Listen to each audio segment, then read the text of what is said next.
આપણે બધા તારક મહેતા જોઈએ છે ને, સ્ટોરીઝ બધી ખબર છે, જેઠાલાલ બી ખબર છે, એની ને અય્યરની રકઝક પણ ખબર છે, એમાં દેખાડાતી મિત્રતા પણ આપણને ખબર છે.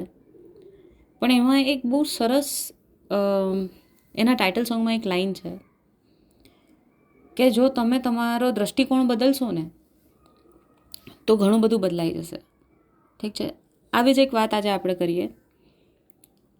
એક કોઈક ગામમાં એક ચાની કીટલીવાળો છે, સામાન્ય કીટલીવાળો, ઘરડો પણ થઈ ગયો છે.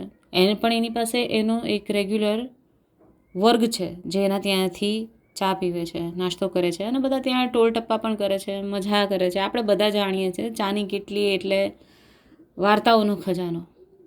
ત્યાં જ બધી વાર્તાઓ હોય, અને વાર્તાઓ ખરેખર તો જિંદગીમાંથી જ બને છે ને, આપણી આજુબાજુ જ રહેલી છે. તો એ જે કીટલીવાળો હતો એ ત્યાં બહુ સારું એનું ચાલતું હતું કામ. અને એક એની કીટલી હતી જૂની, અચાનક એમાં તિરાડ પડી. પણ એને બહુ વાલી હતી, કારણ કે જ્યારે શરૂઆતમાં આ ચાની કીટલી ચાલુ કરીને ત્યારથી હતી. એટલે આપણે જેમ સામાન્ય માણસ હોય એમ જૂની વસ્તુ આપણાથી છૂટતી નથી, એનાથી પણ ના છૂટી. પણ હવે તિરાડ પડી ગઈ હતી, કરવું શું? બહુ મૂંઝાયો, થોડા દિવસ ઉદાસ રહ્યો. પછી એક દિવસ એ કીટલીને હાથમાં લઈને ઊભો હતો અને એના મનમાં બહુ બધા વિચાર ચાલતા હતા. ફેંકી દઉં, રાખું, કોકને આપી દઉં, ભંગારમાં નાખું, શું કરું? જીવ તો ચાલતો નહોતો પોતાનાથી દૂર કરવાનો. તો એણે અચાનક જ એક નવો વિચાર આવ્યો અને એની આંખો ચમકી ગઈ, થોડી સ્માઇલ પણ આવી ગઈ.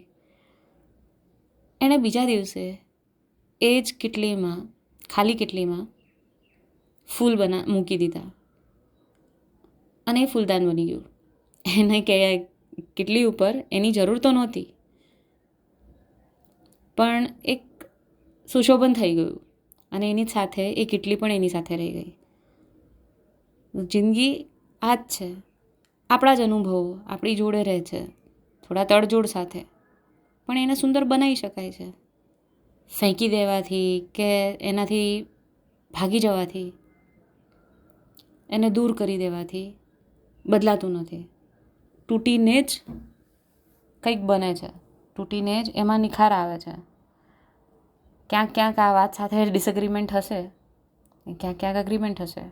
વિચારશું તો ઘણું બધું હશે આપણી આજુબાજુ કે જે આપણે પણ આ જ કીટલીની જેમ સંભાળીને રાખ્યું છે, અને તૂટેલું ઘણું બધું જેને સાચવી લીધું છે આપણે. એને જ સમજદારી કહેવાય, એને જ જિંદગી કહેવાય.